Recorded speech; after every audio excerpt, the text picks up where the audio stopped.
الحمد لله نحمده ونستعينه ونستغفره ونؤمن به ونتوكل عليه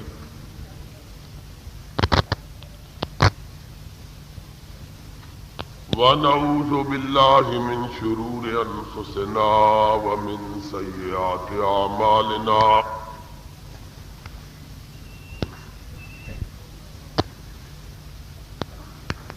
من يهده الله فلا مضل له ومن يضلله فلا هادي له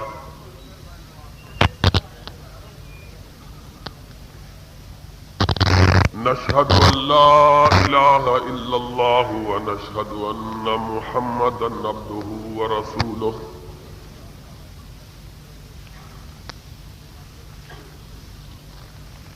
أما بعد فإن خير الحديث كتاب الله وخير الهدي هدي محمد صلى الله عليه وسلم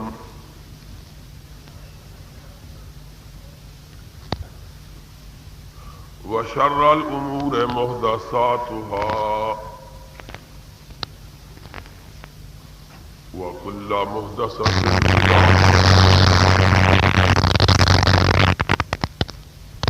وكل بدعة ضلالة وكل ضلالة في النار. أعوذ بالله السميع العليم من الشيطان الرجيم.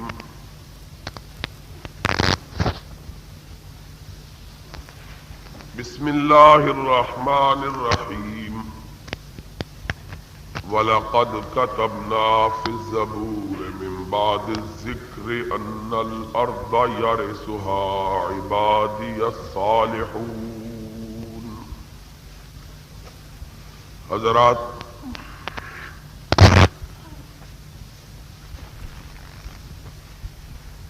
مجھے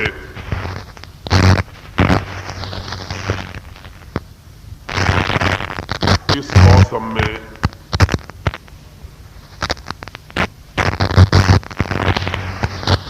تقریر کے لیے آغاز کرتے ہوئے اسٹیج پر آنے سے پہلے ہمیشہ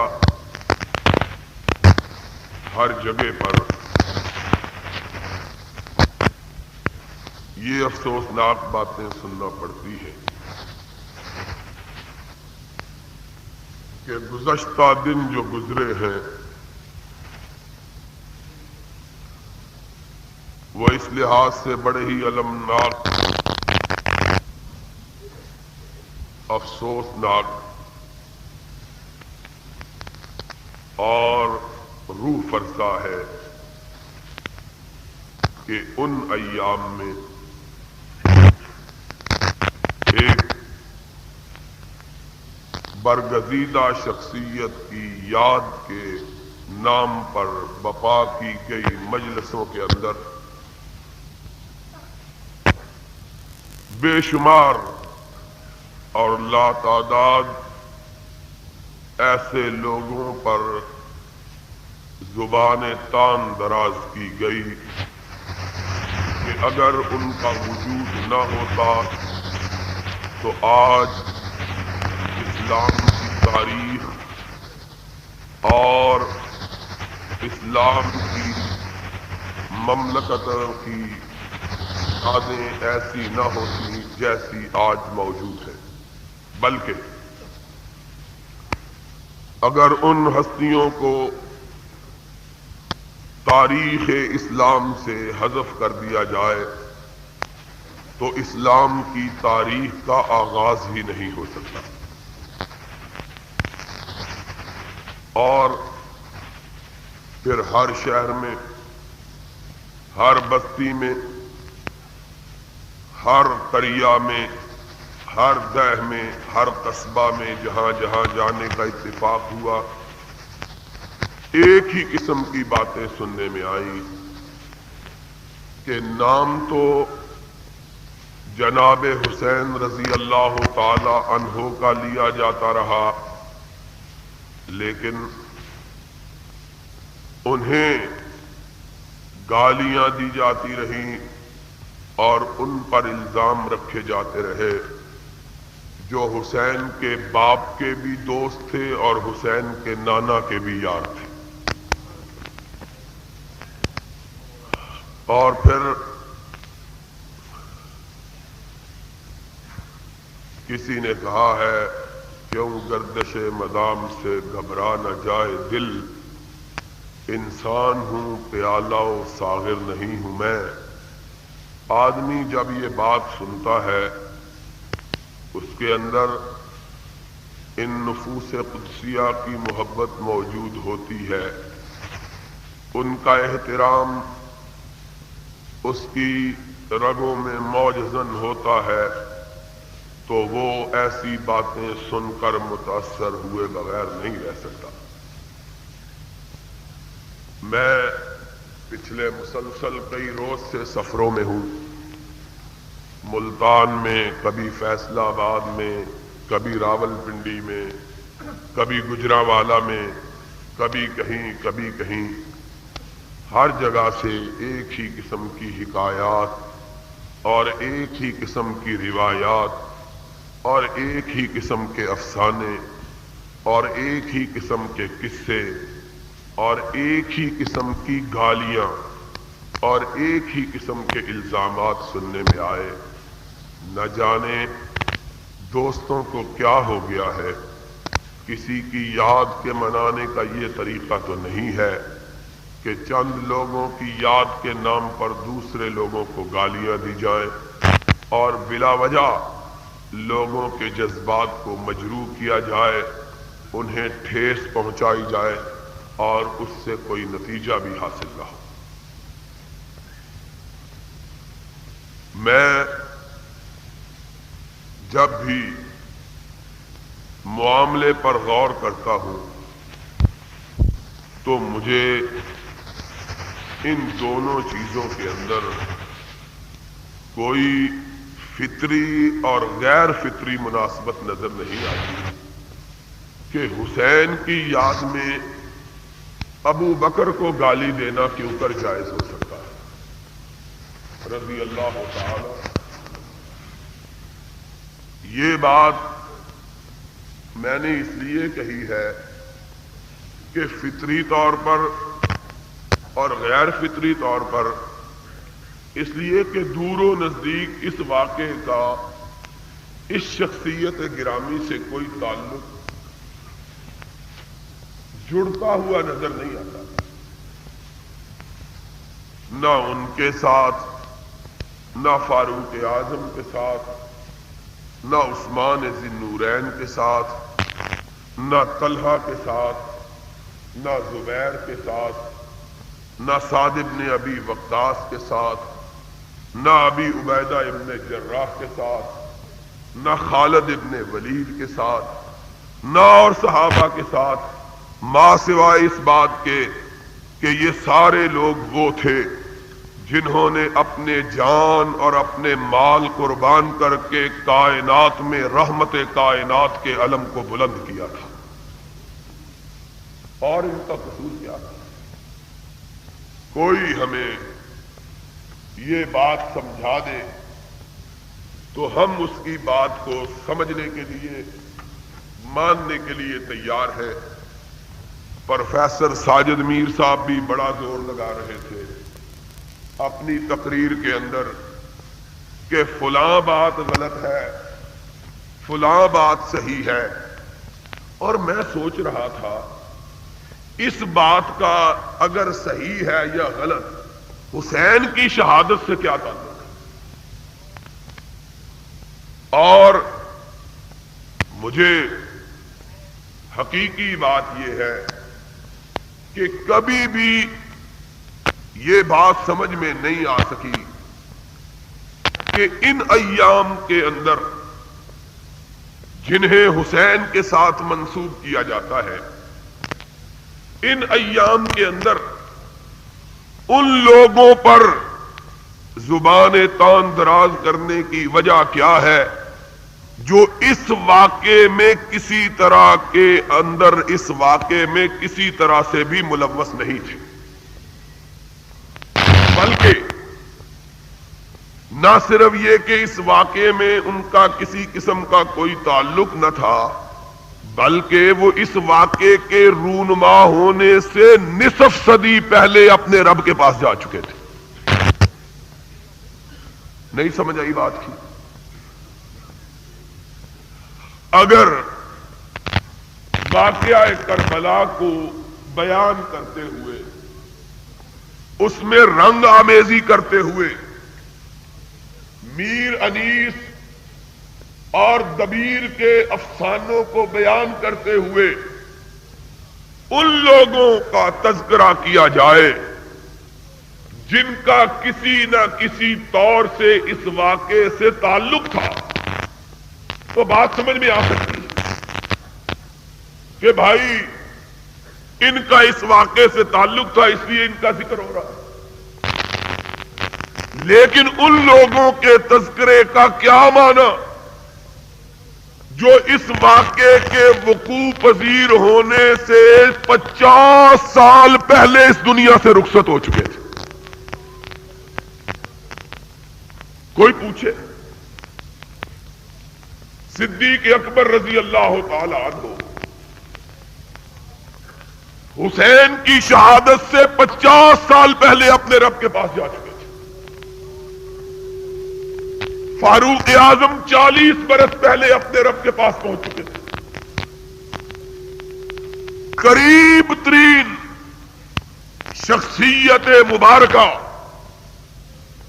جنہیں خصوصی طور پر تان و تشنیع کا نشانہ بنایا جاتا ہے، وہ ذی النورین عثمان ابن عفان رضی اللہ تعالی عنہ کی ہے۔ ان کی شہادت کربلا کے واقعے سے 26 برس پہلے ہو چکی تھی۔ لیکن کیا کہوں، کسے پڑی ہے کہ جا سناوے، پیارے پی کو ہماری بتیاں، نہ انگ چینا نہ نیند نینا، نہ آپ آویں نہ بھیجے پتیاں۔ کوئی ہمیں سمجھاؤ تو صحیح کہ آخر ماجرا کیا ہے، معاملہ کیا ہے؟ بات کرنی ہے تو یہ کرو، ان کے متعلق کرو جن کے متعلق تم یہ کہتے ہو کہ وہ حسین کے قاتل تھے۔ تم ثابت کرو کہ حسین کے قاتل شامی تھے، اور میں تمہاری کتابوں سے ثابت کروں کہ حسین کے قاتل خود کوفے کے شیعہ تھے، تب تو بات بنتی ہے۔ تم اپنی کہو، ہم اپنی کہیں، اور پھر یہ کہہ کے معاملہ ختم کر دیں کہ بندہ پرور منصفی کرنا خدا کو دیکھ کر۔ حقائق پر نظر ڈالو، فیصلہ کر لو کہ حسین کو کس نے بلایا، کس نے مروایا، کس نے ساتھ دینے کا وعدہ کیا، کس نے ساتھ چھوڑا، کس نے دعوت دی، کس نے بے وفائی کی۔ اور ہم اپنی طرف سے بات کہیں تو مجرم، مزہ تو یہ ہے کہ خود تم بولو اور اپنے خلاف گواہی دو۔ تمہارا یعقوبی شیعہ مورخ اپنی کتاب تاریخ یعقوبی میں یہ لکھے کہ جب حسین کے سر کو کاٹ لیا گیا اور حسین کا بیمار بیٹا، جسے تم بیمار کربلا کا لقب دیتے ہو، زین العابدین، اپنے خانوادے کے ساتھ، اپنے بابا کے سر کے ساتھ کوفہ کے بازاروں سے گزرا تو کوفہ کے در و دیوار سے رونے اور پیٹنے کی آوازیں آئیں۔ بیمار کربلا نے اپنی بہن زینب سے پوچھا، آپا زینب کون رو رہا ہے؟ کہا، میرے بھیا، یہ تمہارے باپ کے شیعہ نے کوفہ رو رہے ہیں۔ کہا، پھوپھی، یہ کس کو رو رہے ہیں؟ کہا، زین العابدین، یہ میرے بھائی حسین کو اور تیرے باپ کو رو رہے ہیں۔ زین العابدین کہتے ہیں، پھوپھی، ان کے رونے کا سبب کیا ہے؟ فرمایا، انہیں حسین کی شہادت کا غم ہے۔ زین العابدین کے الفاظ، کتاب تمہاری، الفاظ تمہارے، امام معصوم تمہارا، زبان تمہاری، دکھا ہم رہے ہیں کہ انہی کے مطلب کی کہہ رہا ہوں، زبان میری ہے بات ان کی، اور انہی کی محفل سوارتا ہوں، چراغ میرا ہے رات ان کی۔ ذرا سنو تو صحیح۔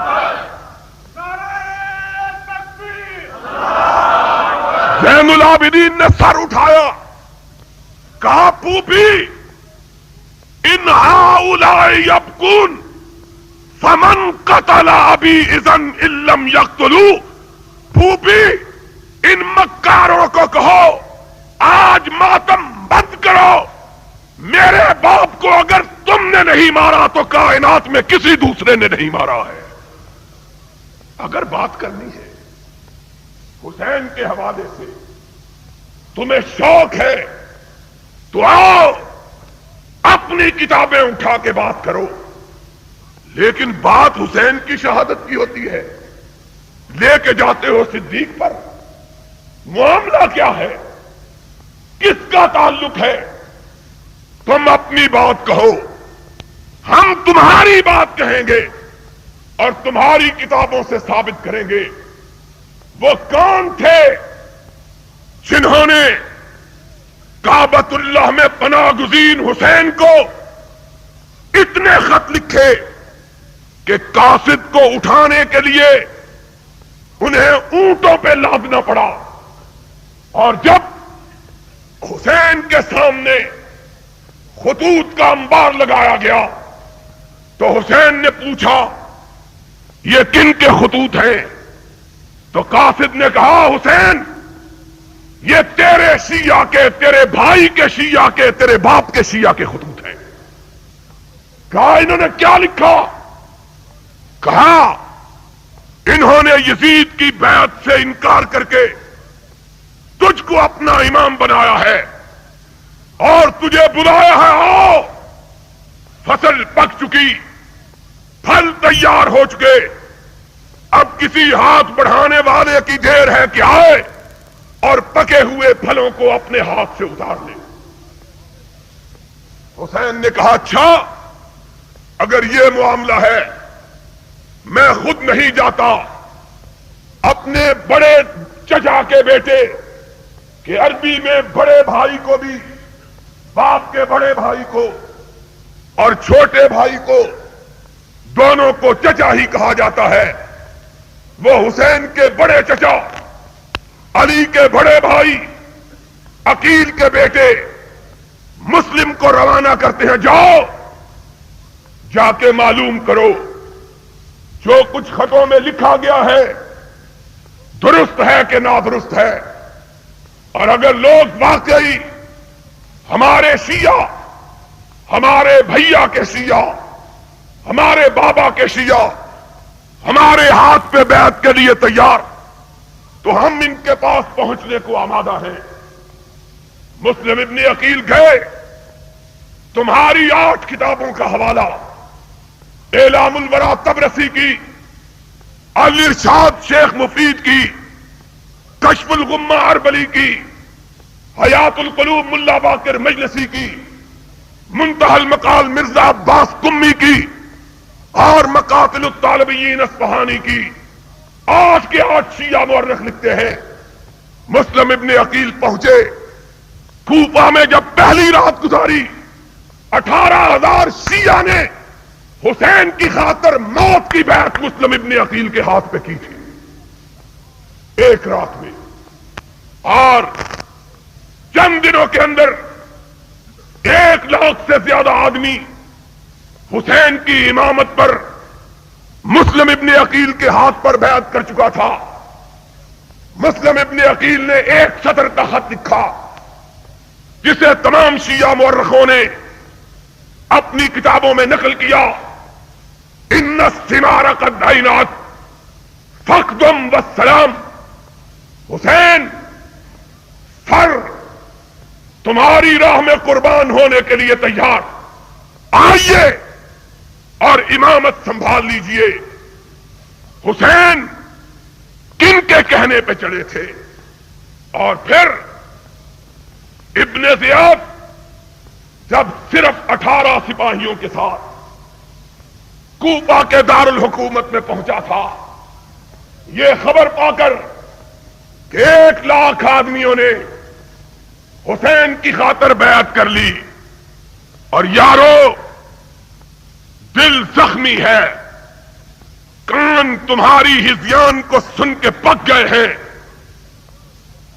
طبیعت بوجھل ہے، کائنات کے رب کی قسم تم ایسے لوگ اور صدیق کے ایمان کے بارے میں گفتگو کرو، میں خدا کو گواہ بنا کے کہتا ہوں کہ اگر آسمان کے نیچے صدیق مومن نہیں تو پھر سوائے ہستی پہ کوئی مسلمان پیدا ہی نہیں ہوا ہے۔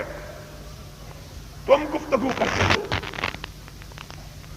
آج شرم آتی ہے، ان پڑھ جاہل ذاکر اپنے سر پر صرف کالے عمامے باندھ کر اس لیے لوگوں کے سامنے آتے ہیں کہ لوگوں کے جذبات کو انگیخ دی جائے، انہیں کچلا جائے، انہیں مسلا جائے، لوگ مشتعل ہوں، فسادات ہوں اور ان کی چاندی کھری ہو جائے۔ اتنی شرم کی بات میں کہتا ہوں، سب سے بڑا اس ملک میں آزادی اظہار کا قائل اور دائی اپنے اسٹیج سے کہتا ہوں، ہمارے نقطۂ نظر سے ہر شخص کو اپنے مذہب کے بیان کرنے کی آزادی ہونی چاہیے، لیکن مجھ سمیت کسی شخص کو اس بات کا حق حاصل نہ ہونا چاہیے کہ وہ کسی کے اکابر کو برا کہے، ان کو گالی دے، اور صرف کسی کے اکابر ہی کیوں نہیں، ان اکابر کو اور جن کی بڑائی کو تم نہیں مانتے نہ مانو، جن کی بڑائی کو محمد نے بھی مانا، محمد کے خدا نے بھی مانا ہے۔ تمہارے ماننے سے کیا فرق پڑتا ہے؟ تم نہیں مانتے، نہ مانو، تم مانو گے تب بھی فرق نہیں پڑے گا، نہ مانو گے تب بھی فرق نہیں پڑے گا۔ تمہیں تکلیف کیا ہے؟ لڑائی کس بات کی لڑتے ہو؟ میں بتلاتا ہوں لڑائی کس بات کی لڑتے ہیں۔ لڑائی تذکرہ حسین کا، یاد حسین کی، ماتم حسین کا اور ذکر صدیق کا، فاروق کا۔ کوئی حیا کی بات کرو، کوئی شرم کی بات کرو۔ ہم نے ہمیشہ اس ملک میں امن و امان کی بات کی ہے، اس میں کوئی شبہ نہیں۔ کوئی دلیل سے بات کرنا چاہے آئے، ہم سے دلیل کے ساتھ بات کرے۔ صرف 4 کالے بل دے کر آدمی عالم نہیں بن جاتا۔ جو ساری کائنات کے شیعہ علماء کو میرا چیلنج ہے، صرف سیالکوٹ کے ملانوں کو نہیں، ساری کائنات کے علماء کو میرا چیلنج، کوئی ماں کا لال آئے اور میرے ساتھ سامنے بیٹھ کے گفتگو کرے، اگر 3 منٹ اس مسئلے پہ گفتگو کر سکے کہ صدیق کو علی نے نہیں مانا تھا تو کعبے کے رب کی قسم ہے میں محمد کے منبر پہ قدم رکھنا چھوڑ دوں گا۔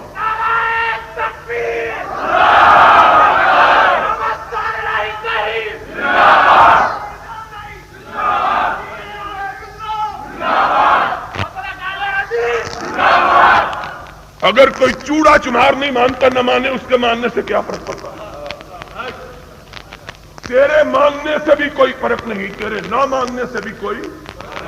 اور جن کی بات کرتا ہے ان کے پاس آ کے چل، انہوں نے مانا، ان کی اولاد نے مانا، ان کے پوتوں نے مانا، ان کے پڑپوتوں نے مانا، اور جتنے حالات سادے تھے سب نے مانا، اور جو ان کا نہیں ہے وہ ان کو نہیں مانتا، جو ان کا نہیں ہے وہ ان کو نہیں مانتا ہے۔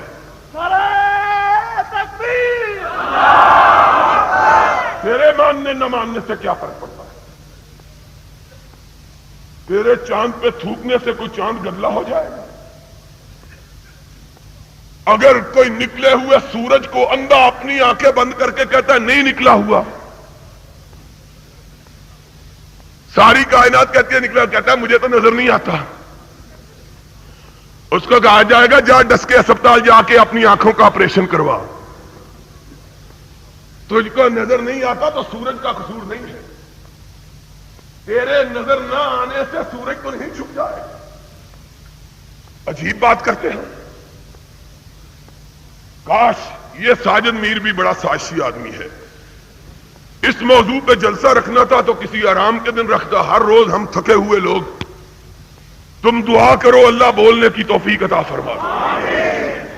پھر آج یہ مسئلہ سمجھا کے جاؤں گا، اور اس طرح سمجھا کے جاؤں گا کہ کبھی بھولنے نہیں مانتا تو علی کو پوچھ اس نے کیوں مانا تھا۔ اور آج بات آئی ہے تو سن لو، یاد رکھنا بات کو، اور خدا کے فضل و کرم سے علماء کو مخاطب ہو کے کہتا ہوں کہ تم نے بھی یہ بات کبھی نہ سنی ہوگی۔ سن لو آج بات، نبی کی سنت کے 3 طریقے ہیں اس بات کے۔ سنت کہتے ہیں قولی سنت کو، نبی کے قول کو، نبی کے فعل کو، نبی کی تقریر کو۔ ایک بات نبی نے کہی وہ سنت ہے، کر کے دکھائی وہ سنت ہے، کسی کو کرتا ہوا دیکھ کے اس کو اس پہ ثابت رکھا وہ سنت ہے۔ آؤ اور میں تمہیں بتلاؤں، اور نبی نے ابو بکر کی امامت کو 3 سنتوں سے ثابت کیا ہے۔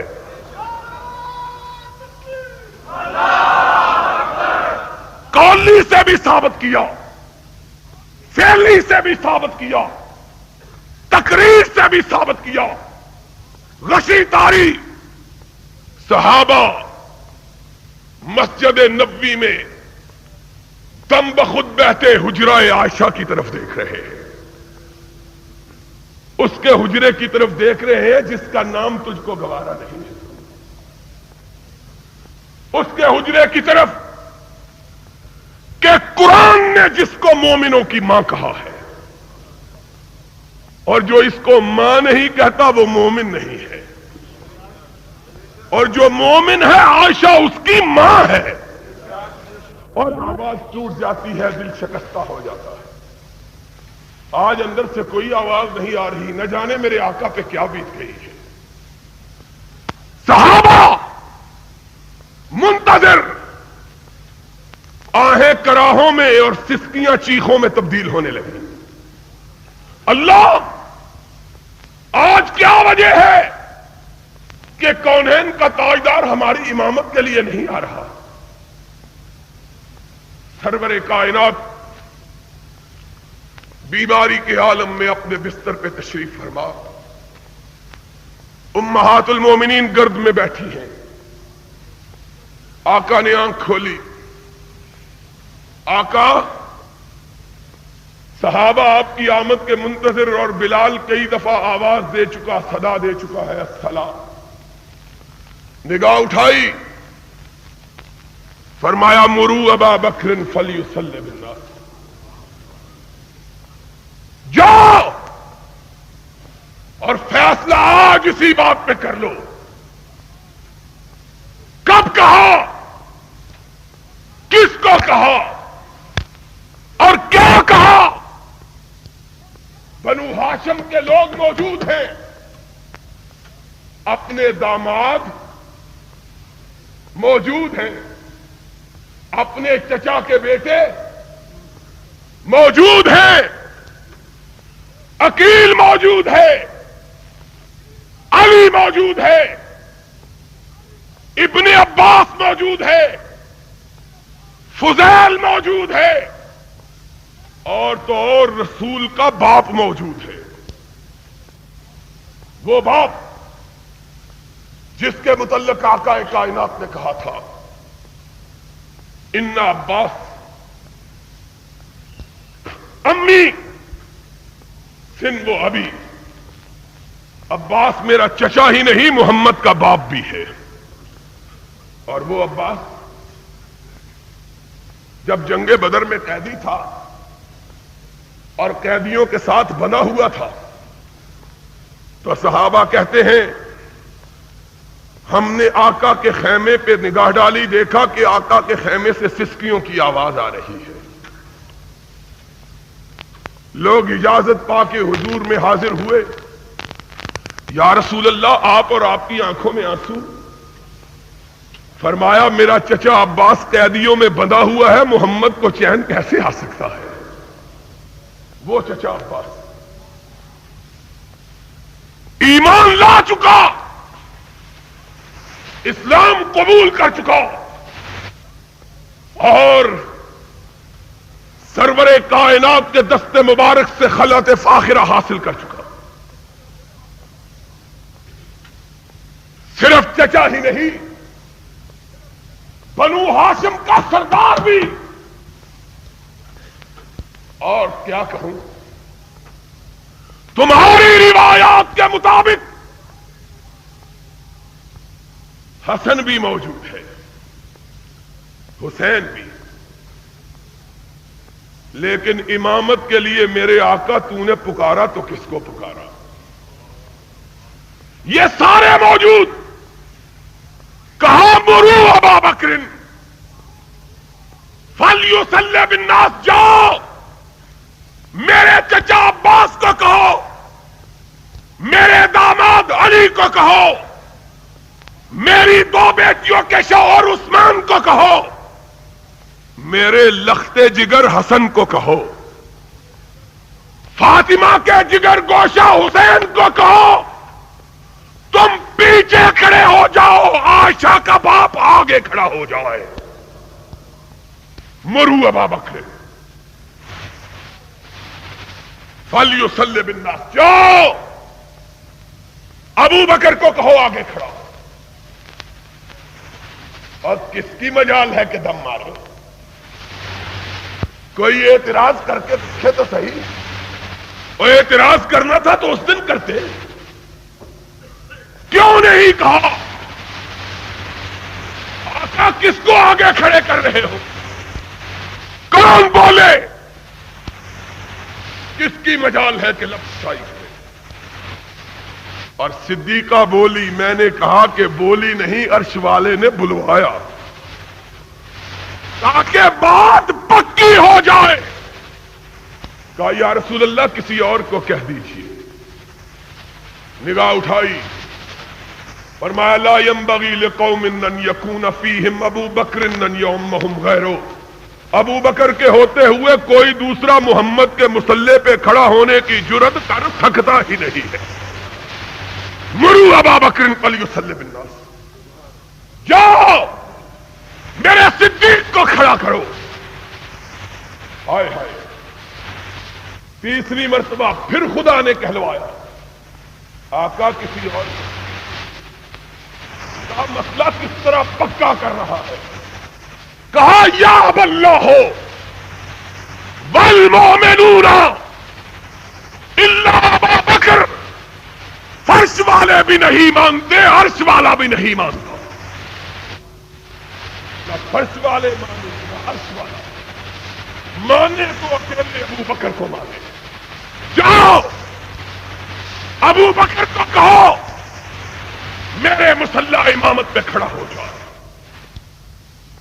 بلال نے تب دستک دی، اندر سے ارشاد ہوا جاؤ میرے صدیق کو میرے جیتے جی میرے مسلح پہ کھڑا کر دو، کہ آنے والے جب کوئی اعتراض کرے تو کسی اور پہ نہ کرے، محمد پہ کرے، تاکہ اپنا ناتا تو اس سے توڑ لے۔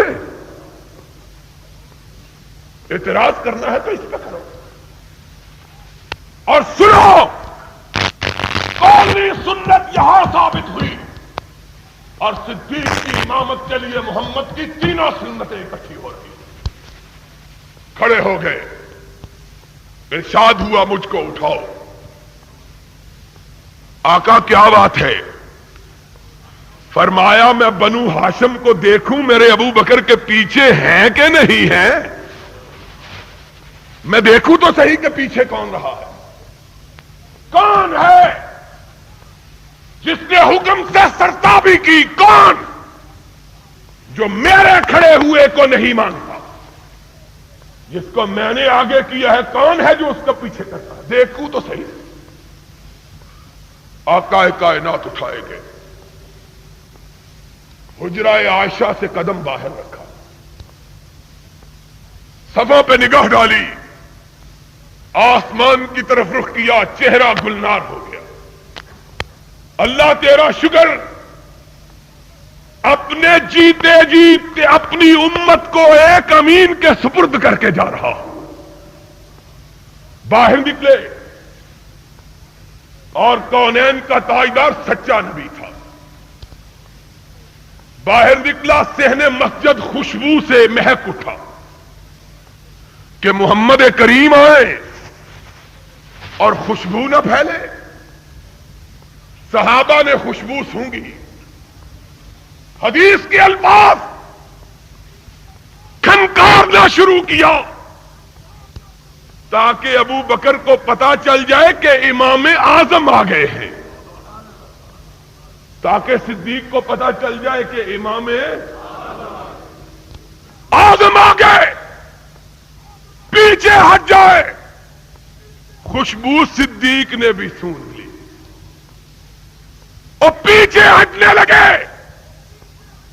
کائنات کے امام نے کندھے پہ ہاتھ رکھ دیا, فرمایا جس کو محمد نے آگے کیا ہے وہ پیچھے نہیں ہٹ سکتا. جس کو محمد نے آگے کیا وہ پیچھے ہٹ سکتا. فعلی سنت سے بھی صدیق کی امامت کو ثابت کیا. اور پھر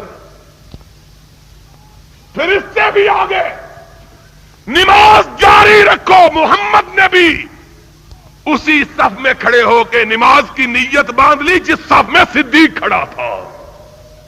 تینوں سنتوں سے ثابت کیا. اعتراض کرنا ہے تو محمد پہ کرو, ہم پہ اعتراض کیا کرتے ہو؟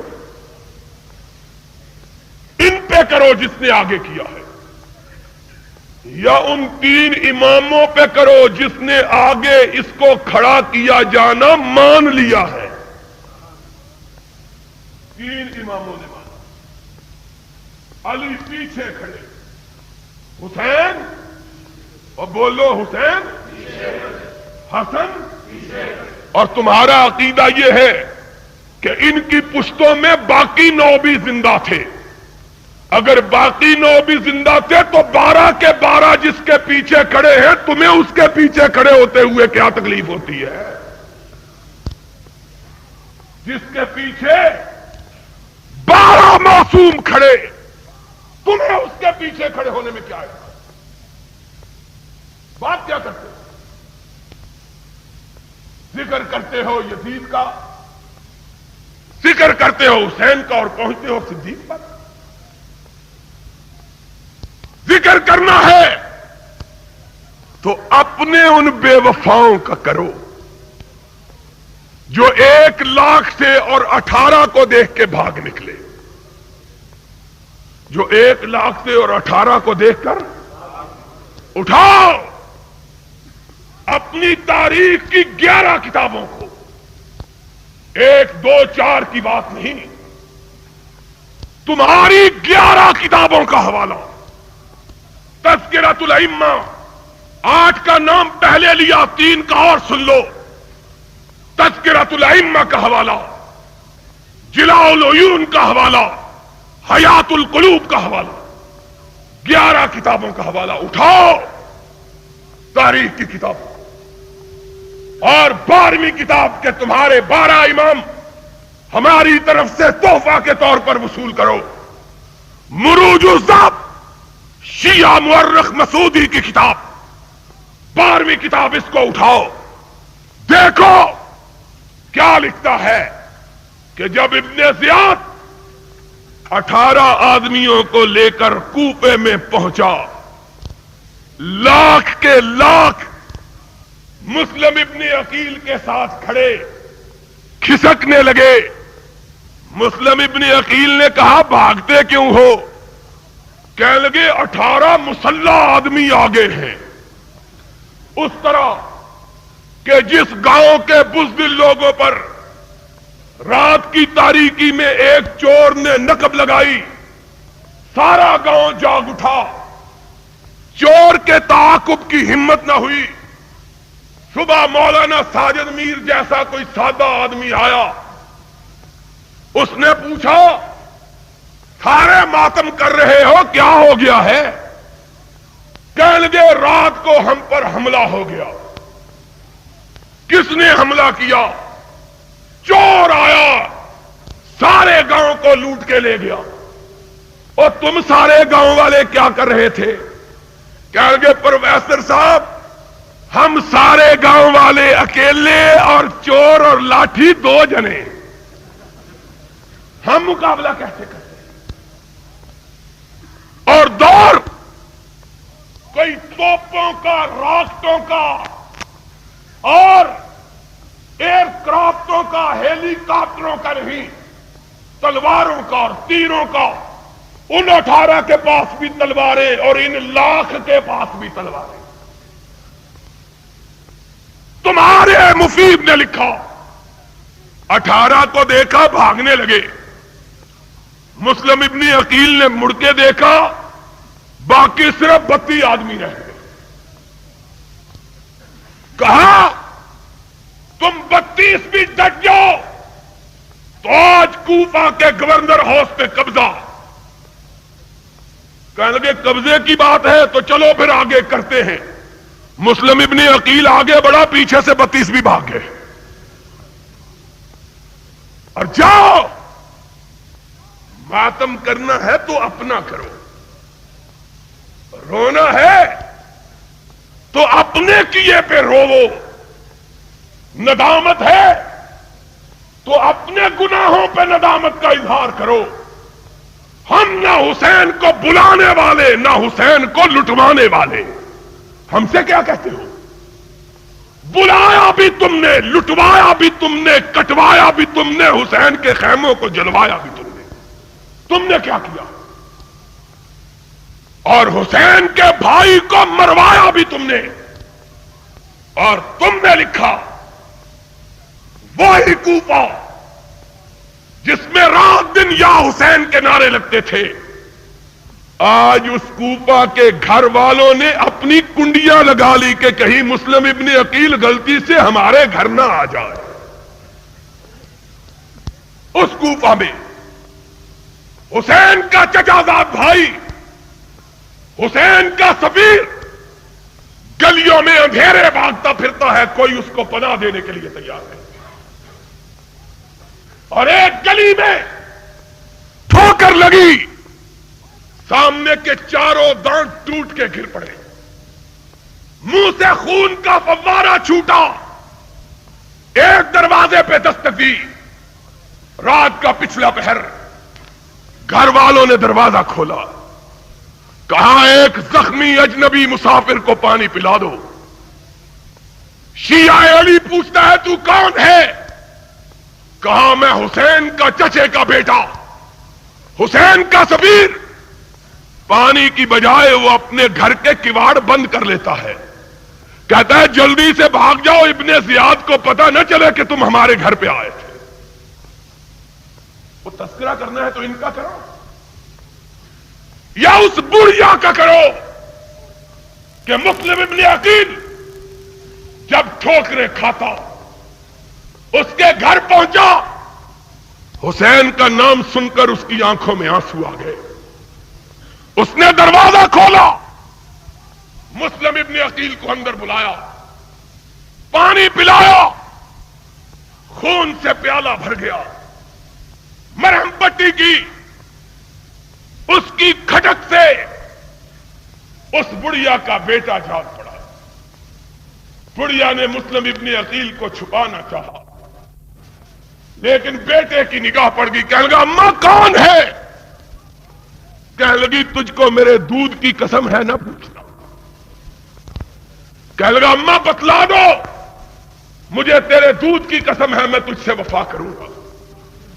کہنے لگی یہ حسین کا قاصد اور اس کا بھائی میں پہنچا. کہنے لگا ابن زیاد اگر حسین کے قاصد کی تمہیں خبر دوں تو انعام کیا دو گے؟ اس نے کہا جو مانگو گے دوں گا. اس نے کہا آ جاؤ. پھر حسین کا قاصد ایک بے بس شکار کی طرح میرے ماں کے پنجے میں دبا ہوا ہے. فیضان سی ڈی سینٹر علماء کرام کی تقاریر، مناظرے اور تلاوت قرآن پاک کی سی ڈیز کی ریکارڈنگ اور خریداری کے لیے رابطہ کریں. دکاندار حضرات اور اسٹال لگانے والوں کے لیے خصوصی رعایت. ہمارا پتہ ہے Faizan C D centre, Uzair PCO نزد جامع مسجد بیت المکرم اہل حدیث، محلہ فیصل کالونی، پرانی چنگی، حفصہ آباد روڈ، گوجرانوالا. بات کرنی ہے تو ان کی بات کرو، تذکرہ کرنا ہے تو ان بے وفاؤں کا کرو جنہوں نے حسین کو بلا کر حسین سے دغا کی تھی. تم کن کا؟ کہنے لگے ہم اس کا تذکرہ اس لیے کرتے ہیں ابو بکر کا، عمر کا، عثمان کا رضوان اللہ علیہم اجمعین کہ انہوں نے اگر اس کے باپ کی خلافت نہ چھینی ہوتی تو یزید کو بھی چھیننے کی جرت نہ ہوتی. چونکہ غصب کا آغاز ابو بکر سے ہوا تھا، نہب کا آغاز عمر سے ہوا تھا، سلب کا آغاز عثمان سے ہوا تھا. اس لیے حسین کا ذکر کرتے ہوئے ہم ان کا تذکرہ کرتے ہیں. مگس کو باغ میں جانے نہ دیجو کہ ناحق خون پروانے کا ہوگا. پروانے کے خون میں شمع کا قصور نہیں. تمہاری سمجھ کو سلام. اور اتنا ہی سوچو کہ اگر بیٹا اپنے حقوق چھنے جانے پر سر بکف ہو کے لڑنے کے لیے آ گیا تھا تو باپ کے حقوق چھینے گئے تھے وہ کیوں نہیں لڑا؟ اگر یہی بات ہے تو بیٹا باپ سے بہادر تو نہیں. باپ تو فاتح خیبر ہے، باپ تو سارے مرحب ہے،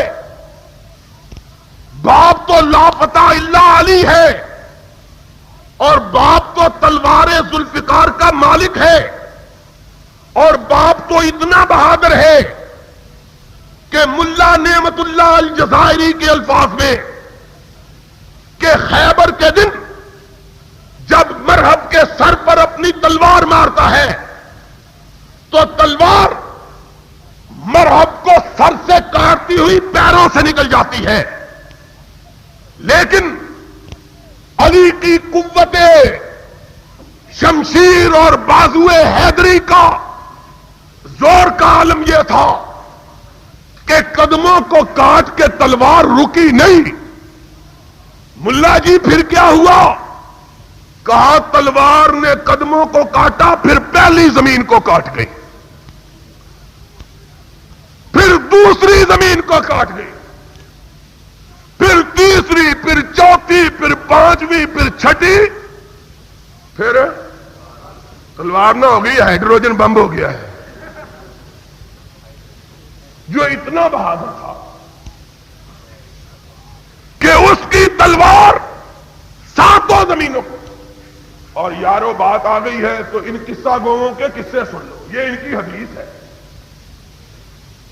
یہ ان کی، اور بولو الانوار النعمانیہ نعمت اللہ الجزائری کی حدیث کی کتاب. یہ حدیث لکھی تھی. اتنا طاقتور، تلوار ماری ساتوں زمینوں کو کاٹ گئی، اور پھر اس بیل کے سینگوں پر پہنچ گئی جس نے زمین کو اپنے اوپر اٹھایا ہوا تھا. سب کہو سبحان اللہ. ہم سمجھتے تھے نانی اماں جو قصہ سناتی ہے ہندوؤں سے سنا ہوا ہے، ہم کو کیا معلوم تھا کہ یاروں کی حکایات ہیں جو حدیث کے طور پر بیان ہوئی۔ سنتے تھے نا چھوٹے ہوتے، جب نیند نہیں آتی تھی نا تو نانی اماں دادی اماں قصہ سناتی تھی، چپ کر جا نہیں تو بیل جو ہے زمین کو ایک سینگ سے دوسرے پہ رکھے گا، زمین کانپے گی، زلزلہ آ جائے گا، سو جا پترا سو جا۔ یہ بھی کہندے پترا پاگل بن جا نہ بنے گا تو ساری گل سمجھ آ سکتی، عقل ہو تو بات کیسے سمجھ آئے گی؟ کہنے اتنی طاقت سینگ کو کاٹنے لگی، اللہ ڈر گیا۔ اللہ ڈرنا ہی چاہیے سی، وہ اللہ ہی کی ہے جرا ڈرے نا، یہ ان کا اللہ، ان کا رب ڈرنے والا اس دن بھی ڈر گیا، اور جب خلافت علی سے چھینی جا رہی تھی تب بھی ڈر گیا۔ بتلاتا ہوں کیسے ڈرا۔ کہا رب ڈر گیا، اللہ نے کہا جبریلا، اس نے کہا ہاں رب جلیلا، میں کیا بندہ ہے تو بڑا ذلیلا۔ اس طرح مکالمے ہو رہے ہیں فلم کے ڈائلاگ۔ کہتا جبریلا، جبریل کہتا ہاں رب جلیلا، کہتا جاؤ علی غصے میں آیا ہوا ہے، اس کی تلوار ساتوں زمینوں کو کاٹ چکی ہے، اب جس پر بیل نے اپنے سینگ پر زمین اٹھائی ہے اس کو بھی کاٹنے لگی ہے، کٹ گئی زمین پہ زلزلہ آ جائے گا، ساری کائنات تباہ ہو جائے گی۔ اللہ پھر میں کیا کروں؟ کہا جا علی کی تلوار کے نیچے اپنے پر جا کے رکھ، اگر تو پر نہیں رکھے گا تو علی کی تلوار رکنے میں، اور جبریل نے پر رکھا وہ بھی آدھا کٹ گیا۔ مزہ ہے نا گپ کا؟ آدمی جھوٹ بولے تو سواد نہ بولے۔ یا ملا نعمت اللہ الجزائری وانگردا بولے تو یا جماعت اسلامی دے لاہور دے امیر وانگردا بولے۔ اور میں آخیا امیر شاید ہوں ہی ہے جڑا بڑا جھوٹا ہو، سوائے ساڈے امیر مولوی شریف تو، کہ ساڈے تو سچے نو امیر بنانے نے، چن کے جھوٹے نو بناتے۔ اس نے بھی مضمون لکھا تھا جنگ میں، اور میں نے بھی تہیا کیا ہوا ہے، بچوں جتنی دیر معافی نہیں مانگتا تیرا ریکارڈ لگتا رہے گا۔ اس نے مضمون لکھا جنگ میں امیر جماعت اسلامی لاہور شہر اور سید، اور اللہ کے فضل سے سیاہی گھٹے باندھ کے آئی ہوئی ہے چہرے پر۔ میں نے کبھی سیاہ رنگ کا سید اصلی کبھی دیکھا ہی میں نے نہیں دیکھا۔ سید تو بڑے چٹے رنگ دے، ساڈے شہر چ بھی ایک ناصر شاہ ہوتا سی، چٹا گورا، ہمیں ایسی نہیں تھی، ایسی تو چٹا نا، کالے رنگ کا سید ہم نے کبھی نہیں دیکھا۔ مضمون لکھا کہنے لگا علی اتنا بہادر تھا، اتنا بہادر کہ خیبر میں لڑتے ہوئے جب اس کی ڈھال ٹوٹ گئی، ڈھال سمجھتے ہو جس سے تلوار کا وار روکا جاتا ہے، ایک کڑا ہوتا ہے لوہے کا، اس کو ہاتھ میں پکڑتے ہیں، تلوار مارے اس پر لگے، کہا ٹوٹ گئی، اب علی کے پاس بچاؤ کے لیے کوئی چیز نہ رہی۔ اس نے کہا اب کیا کروں، کوئی چیز نہیں، سامنے خیبر کے قلعے کا دروازہ نظر آیا، کتنا چھوٹا سا، کہا اتنا بڑا کہ 40 آدمی مل کے اسے بند کرتے تھے، 40 آدمی مل کے اسے، اور 40 مل کے کھولتے تھے، کوئی 200 گز لمبا اور 100 گز چوڑا، اتنا تو ہوگا ہی نا، 40 آدمی جو جس کو مل کے بند کرتے۔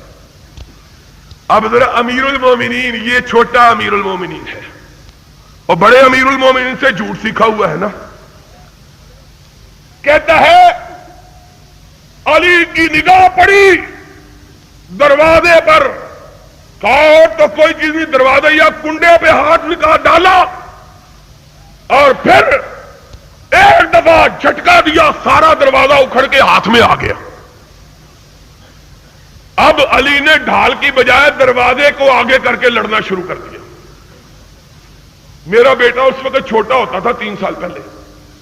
اس نے کہا ابو اس کو امیر کس نے بنایا؟ میں نے کہا کیوں، اس نے کیا قصور کیا ہے؟ کہنے لگا اس کو اتنی سمجھ نہیں آئی کہ اگر 200 گز لمبا اور 100 گز چوڑا دروازہ سامنے تھا تو علی تلوار کہاں سے چلاتا تھا؟ میں نے کہا بچو اگر اس کو عقل ہوتی تو امیر ہی ہوتا، پھر اس کو امیر بنانے کی کیا ضرورت ہے اگر اتنی عقل ہوتی؟ اور میرا چھوٹا بیٹا بولا نہیں نہیں ابو، حضرت علی نے دروازے کے اندر سے کھڑکی نکال لی ہوگی تلوار چلا رہے. مت ماری گئی ہے. میں کہتا ہوں چلو ان کی تو ماری گئی ہے، تمہاری تو قائم ہے. بتلاؤ وہ جو اتنا بہادر تھا اس کا حق چھینا گیا تو کیوں نہیں لڑا؟ وہ تو اسد اللہ الغالب الذی لا غالب الا ہو، یہی پڑھتے ہو نا عبارت. کوئی غالب اس کا مقابلہ نہیں کر سکتا. پھر اس غالب نے اگر بیٹے نے جنگ کی اپنے حق کے لیے تو اس کے باپ نے جنگ کیوں نہیں کی؟ اگر ان کا بھی حق چھینا گیا تھا تو لڑنا چاہیے تھا. لڑے کیوں نہیں؟ اور طاقت کا عالم ملا نعمت اللہ الجزائری نے لکھا، حدیث سنی ہے اب قرآن کی تفسیر بھی سنی. محسن کاشی تفسیر صافی 30ویں پارے میں لکھتا ہے علی کی قوت کا عالم یہ تھا. ایک دفعہ ابو بکر کے زمانے میں ابو بکر پر ناراض ہوئے، کوئی نازیبا بات ابو بکر نے کہہ دی، ابو بکر کے بات پہ غصہ آیا، علی نے اپنی پاؤں کی جوتی کی نوک زمین پہ ماری، زمین لرزنے لگ گئی. ادھر کی زمین اس طرف ادھر کی اس طرف، ساری کائنات میں زلزلہ آ گیا اور صدیق اکبر گھبرا گئے. ہم نے کہا کوئی بات نہیں، اگر اللہ گھبرا گیا تھا تو صدیق گھبرا گیا تو کیا بات ہو گئی؟ کہیں گے گھبرا گئے. اور عمر کو کہا جا وہ علی کے گوڈے پکڑ لے، منوا لے، اگر 1 منٹ اور علی کا غصہ باقی رہا ساری کائنات تباہ ہو جائے. حضرت عمر نے جا کے علی کے گوڈے پکڑ لیا، علی معاف کر دے، غلطی ہو گئی. ابو بکر بھی معافی مانگتا ہے، میں بھی معاف کروں. علی نے کہا اچھا معافی مانگنے آگے ہو، اگر آدھا منٹ اور معافی نہ مانگتے ساری کائنات تباہ کر دیتا. پھر ٹھڈا مارا، زمین رک گئی. اذا زلزلت الارض زلزالها، یہ تفسیر ہے قرآن کی. مجھے یہ بات بیان نہیں کرنی، یہ بھی کبھی کروں گا، یہ بھی کبھی سنو گے. نہیں سنتے تو پھر السلام علیکم. اور سنو گے کوئی گل سمجھ آ رہی ہے کہ اگلی بھی جا رہی ہے؟ سارے بولو، سارے. کوئی سمجھ آ رہی ہے؟ یہ باہر والوں کو بھی آ رہی ہے.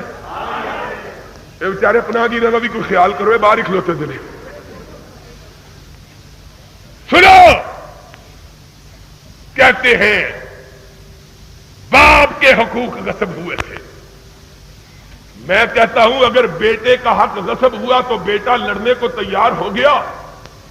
اگر باپ کا حق غصب ہوا تھا تو باپ کیوں نہیں لڑا؟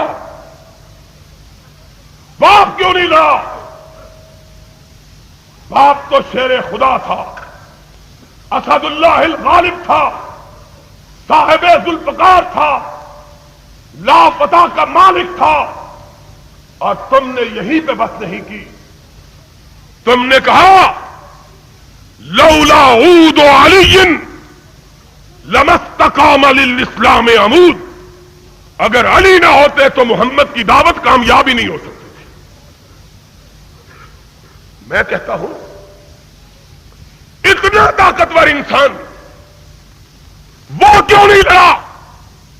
اور صرف لڑا ہی نہیں، اس نے پھر اپنے غصب شدہ حقوق کی بازیابی کے لیے تحریک کیوں نہیں چلائی؟ ساری زندگی آواز کیوں نہیں بلند کی؟ احتجاج کیوں نہیں کیا؟ اور لوگوں، خدا کی قسم ہے اگر اپنی عقل کو استعمال کرو کسی حوالے کی ضرورت نہیں، عقل استعمال کرو مسئلہ حل ہو جائے گا۔ تم کہتے ہو ہم ابو بکر کو اس لیے برا کہتے ہیں کہ سب سے پہلے اس نے حق چھینا، پھر عمر نے حق چھینا، پھر عثمان نے حق چھینا۔ میں کہتا ہوں اپنی ساری کتابوں کو اٹھاؤ، ایک کتاب کھول کر دکھلا دو کہ علی نے کبھی اپنے حق چھینے جانے پر احتجاج ہی کیا۔ لڑائی نہیں، صرف احتجاج۔ اور اس کے برعکس میں بتلاتا ہوں، تمہاری کتاب حدیث کی الارشاد، مفید، اعلام الورا تبرسی، تہذیب توسی، الاستبدار شیخ الطائفہ، اس میں لکھا ہے کہ ابو بکر کے زمانے میں علی مرتضی چیف جسٹس تھا ابو بکر کا رضی اللہ تعالی۔ اگر ابو بکر کی خلافت نہیں مانتا تھا تو اس کا عہدہ کیوں قبول کر لیا؟ اس کا دیا ہوا عہدہ۔ آگے چلو، تمہارا مورخ دینوری لکھتا ہے، تمہارا مورخ یعقوبی لکھتا ہے، تمہارا مورخ مسعودی لکھتا ہے، سنو، تمہارا مورخ اربری لکھتا ہے کہ فاروق کے زمانے میں 3 دفعہ حضرت علی قائم مقام گورنر بنائے گئے، 3 مرتبہ۔ حضرت فاروق اعظم اپنے دور خلافت میں مدینے سے باہر گئے، قائم مقام حکمران علی کو بنایا۔ قائم مقام حکمران کس کو بنایا؟ اگر علی مخالف تھے تو حضرت عمر کی نیابت قبول کرنا گوارا، بولو کیوں کی؟ اور اگر کر لی تھی تو پھر بولو ضیاء الحق کو کہو ذرا ہمیں ایک دن حکومت دے کے دیکھے۔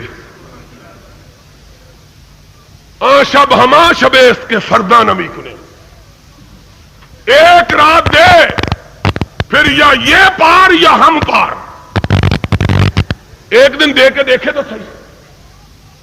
وہ حضرت علی کے پاس تو مہینوں کے حساب سے 3 مرتبہ حکومت رہی ہے، مہینوں کے حساب سے۔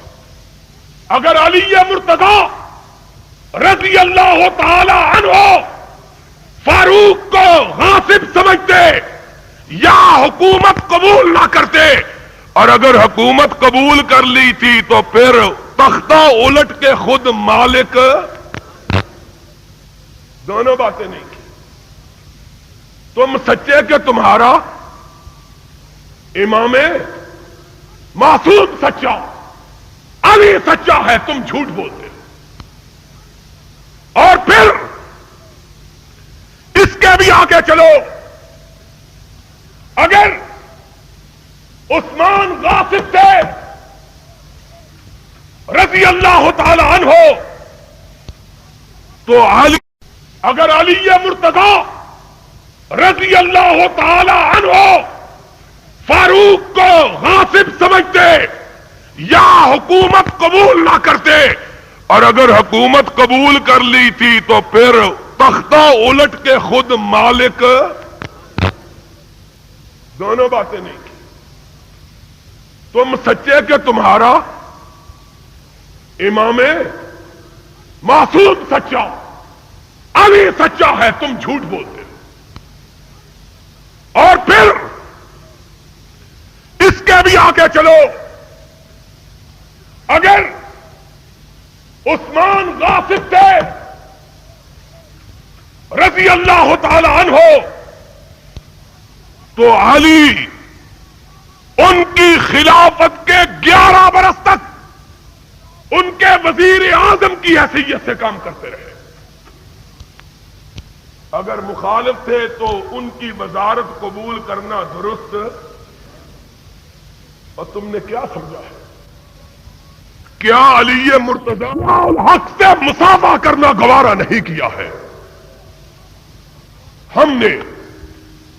اور یہاں کھڑے ہو کے کہتا ہوں، کسی حجرے کے اندر نہیں کہتا، سی آئی ڈی کے لوگ موجود ہیں اور میرے لیے تو اسپیشل لاہور سے آتے ہیں، لکھو ہم کو عہدوں کی پیشکش ہوئی، ہم نے کہا وہابیوں کے بیٹے ہیں، علی کے ماننے والے ہیں، جس کو حق نہیں سمجھتے اس کا ساتھ دینے کے لیے تیار نہیں ہے۔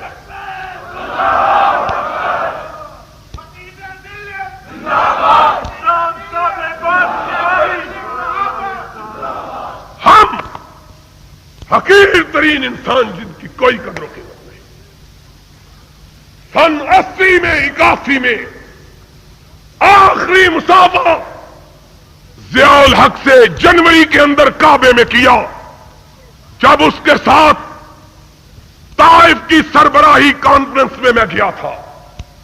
پھر میں نے دیکھا کہ یہ میرے محمد کے دین سے مخلص نہیں، میں اس کے ساتھ نہیں چل سکتا، اور ڈنکے کی چوٹ کہتا ہوں، تو محمد کا وفادار نہیں، ہم تجھ کو مانتے نہیں ہیں، جاؤ مجھ کو قتل کرو، دار پہ کھینچو مجھ کو، میں نے یہ جرم کیا ہے کہ میں سچ بولتا ہوں۔ پھر میری کوٹھی کو ضبط کیا گیا، 8 دن کے اندر کرکی کے وارنٹ نکالے گئے، پھر 8 دن کے اندر سارے ضابطے کہہ کر کے نیلامی کے لیے اس کو رکھا گیا۔ پھر میرے پاس کافرے کے سامنے سیکھا ہے، اور اس سر نے جھکنا سیکھا ہے تو صرف کعبے والے کے سامنے سیکھا ہے۔ کائنات میں نہ یہ سر کسی کے سامنے جھک سکتا ہے، نہ یہ دل کسی کے سامنے جھک سکتا ہے۔ جو کیا عشق نے سمجھا ہے، کیا اس نے جانا ہے، ہم خاک نشینوں کی ٹھوکر میں زمانہ ہے۔ تم نے ضمیر فروش ملاؤں کو دیکھا ہے، ہم نے جس بات کو حق جانا ہے اس کے لیے جان دی جا سکتی ہے، سر جھکایا جا سکتا نہیں ہے۔ جی جو چاہے کر لو، اور اللہ تیرا انعام ہے، آج تک اس موقف پہ ڈٹے ہوئے، اور خدا سے دعا کرو اللہ استقامت کی توفیق عطا فرمائے۔ بات کرتے ہو، کیا تم نے علی کو، شیر خدا کو، لاپتا کو، صاحب ذوالفقار کو، حسنین کے باپ کو، فاطمہ کے شوہر کو، محمد کے داماد کو ان لیڈروں سے بھی کمتر سمجھا ہے؟ مانتا بھی نہیں اور لے بھی لیتا ہے۔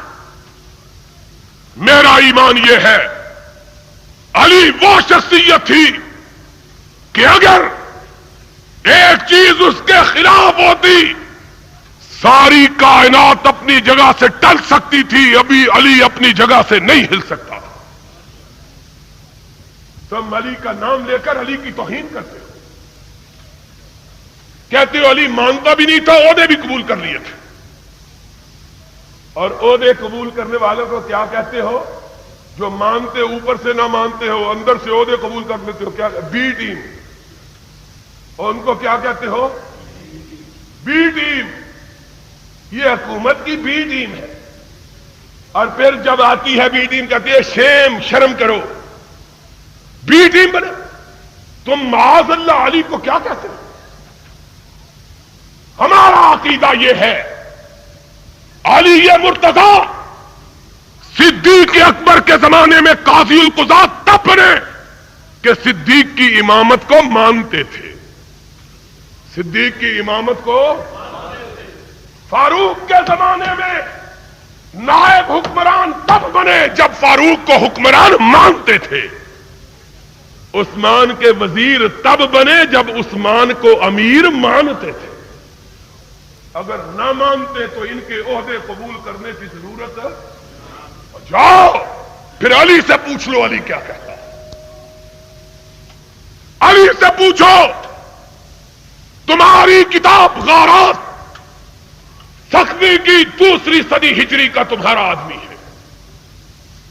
غارات 2 جلد 359 غارات سخوی کی منار الہدا کتاب الشافعی توسی کی. اس میں علی نے لکھا میں نے کائنات کو دیکھا کہ وہ جب ابو بکر کی بیعت ہونے لگی تو اس طرح ابو بکر کے اوپر گر رہے تھے جس طرح شہد کی مکھیاں پھول پہ گرتی ہے. اور کہا میں نے دیکھا لوگ صدیق کے گرد اس طرح گھومتے تھے جس طرح پروانے شمع کے گرد گھومتے ہیں. فنہست فی تلک الاحداث فبایعتہ جب میں نے دیکھا ساری کائنات صدیق کو مان رہی ہے میں بھی اٹھا اور میں نے صدیق کی اسی طرح بیعت کی جس طرح تم نے بیعت کی. ثم بایعت عمر پھر میں نے عمر کی بیعت کی. ثم بایعت عثمان پھر میں نے عثمان کی بیعت کی. ہم نے کہا تمہاری کتاب تمہارا حوالہ اور امام علی کی زبان. کہنے لگے علی نے ڈرتے ہوئے یہ بات کہی تھی. علی نے ہم نے کہا کس سے ڈرے تھے؟ کہنے لگے فاروق سے. ہم نے کہا یہ تو اتنے بہادر اور فاروق سے ڈر گئے. کہنے لگے فاروق کے ساتھ خالد ابن ولید بھی آ گیا تھا. ہم نے کہا علی نے نہج البلاغہ میں کہا لو اجتمع الارض كلها ما بالیت وما خشیت. ایک طرف اگر ساری کائنات ایک طرف ہو اکیلا میں ایک طرف ہوں تو میں پوری کائنات کو شکست دے سکتا ہوں. پھر علی کیوں ڈر گئے؟ کہنے لگے پر سانو پتا کوئی نہیں انج ڈر ضرور گئے سن.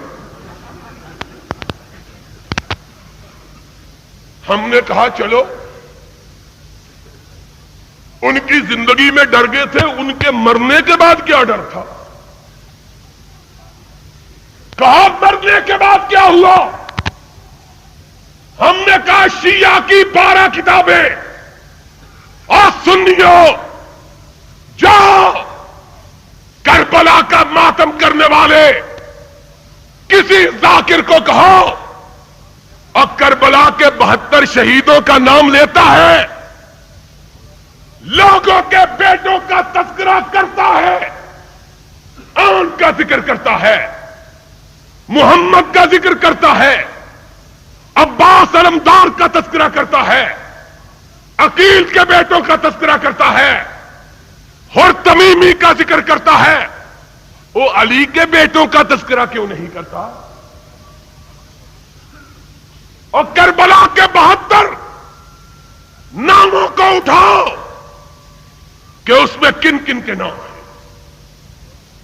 تمہاری 12 کتابوں کا حوالہ نہ صدیق موجود نہ فاروق. مرنے کے بعد علی کے گھر بیٹا ہوا. جب تک حسنین کی والدہ فاطمہ زندہ رہی علی نے دوسری شادی فاطمہ کی وفات کے بعد رضی اللہ تعالی عنہا علی مرتضیٰ نے بہت شادیاں کی. تمہارے مورخوں نے لکھا ہے کہ 18 شادیاں کی تھی حضرت علی. شادیاں کی پہلا بیٹا پیدا ہوا. حسنین کے بعد لوگ مبارکباد دینے آئے. کہا علی مبارک ہو خدا نے بیٹا عطا کیا. کہا خیر مبارک. کہا نام کیا رکھا ہے؟ کہا اپنے آقا کے نام پہ محمد رکھا ہے صلی اللہ. یہی وہ بیٹا ہے جو جنگوں میں علی کا علمدار تھا. صاحب علم محمد ابن حنفیہ، کہا اس کا نام محمد رکھا. پھر بیٹا ہوا اور کہنے والا سنی نہیں، لکھنے والا سنی. اور ایک والا یاد کر جاؤ، 12 شیعہ مورخ، یعقوبی، 1 مسعودی، 2 اربلی، مفید اور تبرسی، 5 اصفہانی، ملا باقر مجلسی، مرزا عباس قمی، اور اس کے علاوہ دینوری 10، صافی 11 اور مرزا تقی ناصر التواریخ کا 12. ان 12 کو اٹھاؤ، یا اپنے منہ پہ چپت مارو یا اپنا عقیدہ تبدیل کر لو، حوالہ غلط ثابت کر دو. کعبے کے رب کی قسم ہے، ساجد میر میرا نمائندہ یہاں موجود ہے، اگر کوئی ماں کا لال حوالہ غلط ثابت کرے 1 لاکھ روپیہ اس کو نقد انعام دینے کے لیے تیار ہو.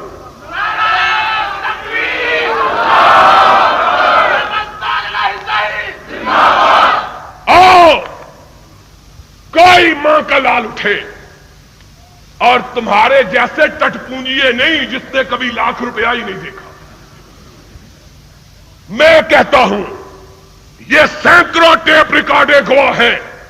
آؤ، کعبے کے رب کی قسم ہے، بات غلط ہو منہ مانگا انعام لو، اور اگر سچی ہو تو کبھی اپنے گریبان میں جھانک کے اپنے دل کی سیاہی کو دیکھ لینا. دیکھو تو صحیح.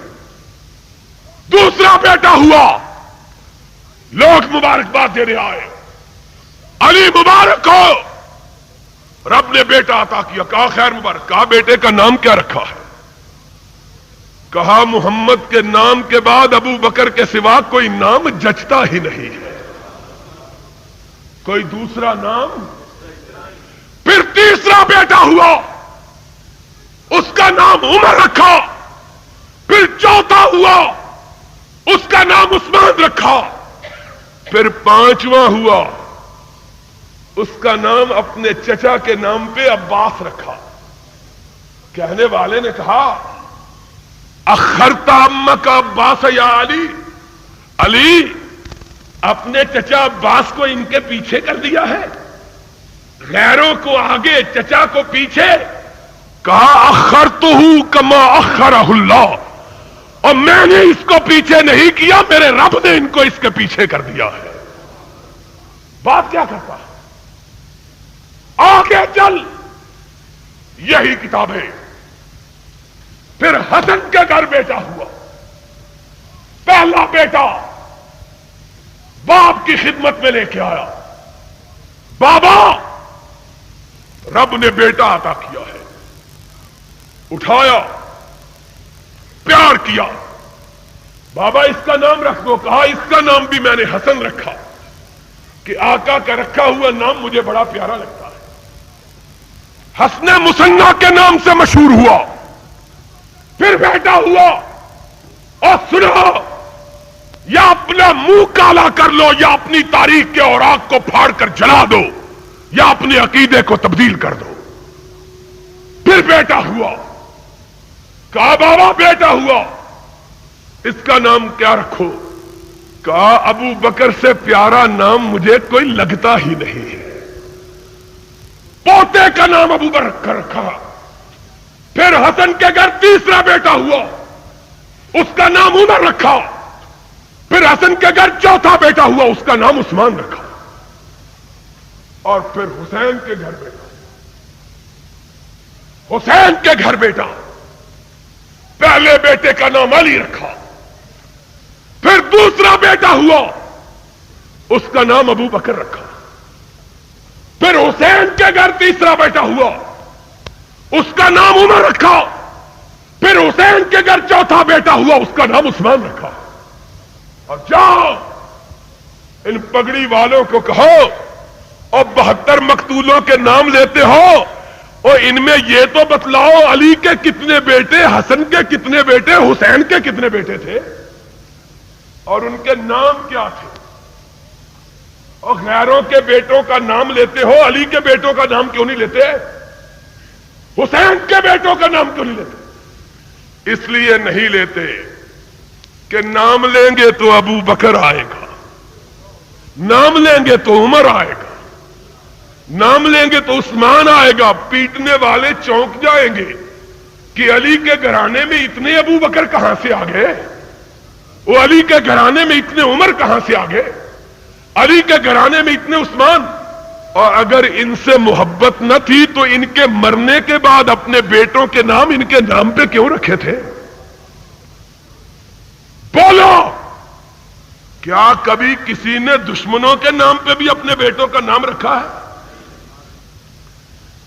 میں امریکہ میں تقریر کر رہا تھا اور ایک دفعہ مدینے میں 2 واقعے ہوئے۔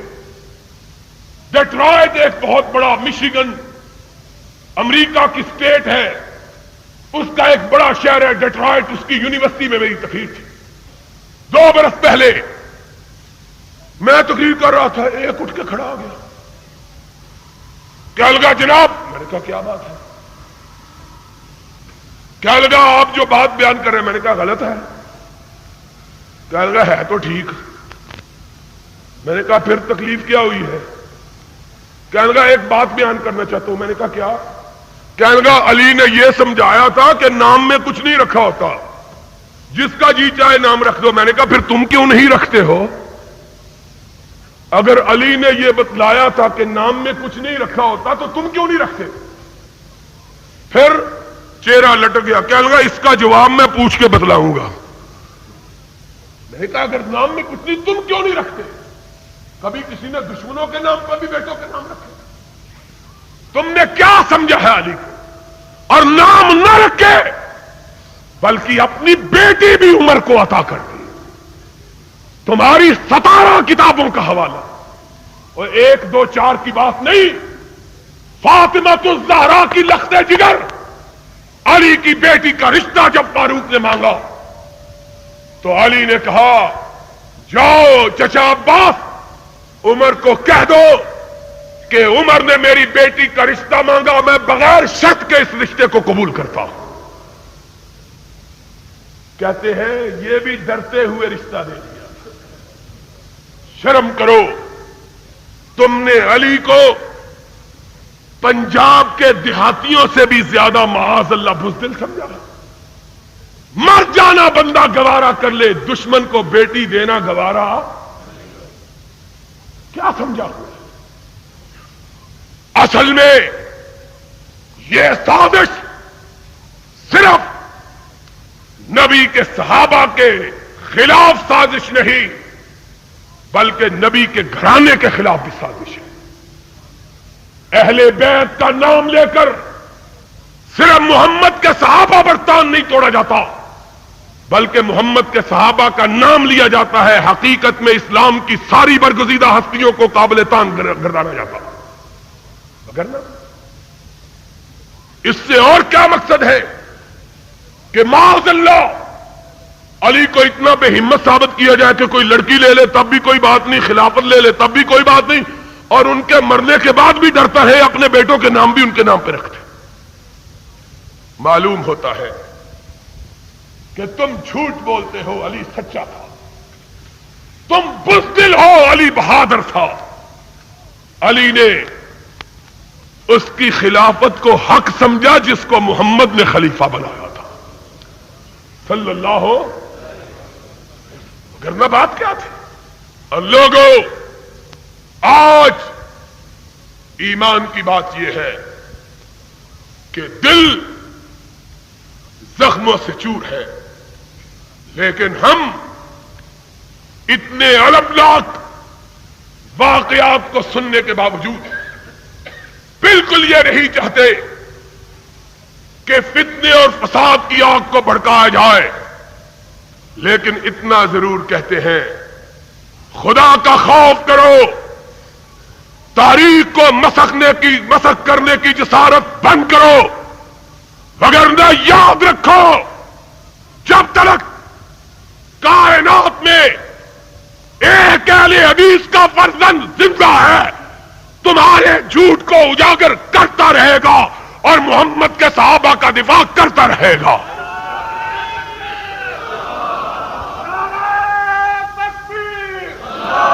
اگر ہم نے تاریخ کے دوسرے رخ سے نقاب الٹا تو یاد رکھو پھر تمہارے جرم خانہ خراب کو کہیں پناہ نہیں مل سکے گی۔ اور تاریخ کا دوسرا رخ کیا ہے؟ انشاءاللہ اس کا تذکرہ 29 ستمبر کو آج سے 4 دن بعد شیخو پورہ روڈ پہ لاہور میں بیگم کوٹ کے چوک پر ہوگا۔ وآخر دعوانا ان الحمدللہ رب العالمین۔